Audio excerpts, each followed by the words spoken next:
ஆகா இந்த நாளாண்டிலே மக்கள் படாத பாடுபடுறாங்க.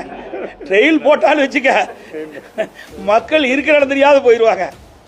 4 ஆண்டில் மக்கள் படிக்கிற துன்பங்கள் வேதனைகள் எவ்வளவு என்பதை நம்ம அத்தனை பேர் உணர்ந்துருக்கிறோம். என்ன பண்ண உங்களை காட்டல பேடில் என்ன படாத பாடுபடுறது ஒரு பெண்ணு. சிந்திச்சு பாருங்க. இந்த பெண் தைரியமாக வலைதளத்தில் வெளியிட்டிருக்குது. இது மேலே எத்தனை பேர் பாதிச்சிருப்பாங்க. இதையெல்லாம் அரசாங்கம் அப்படி கண்காணித்து உங்களையெல்லாம் அப்படியே அடக்கி வச்சிடறாங்க. வெளி உலகாத பார்த்துக்கிறாங்க.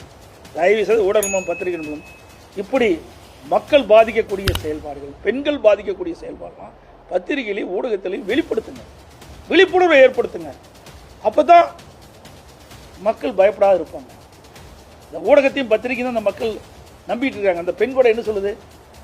ஊடகத்தான் நம்பிட்டு இருக்கிறாரு, வெளியே கொண்டாங்கன்னு சொல்லுது. எவ்வளோ மனவேதனையோடு அந்த பெண் தனக்கு ஏற்பட்ட அநீதியை இந்த மக்கள் மன்றத்தில் சொல்கிறாங்க.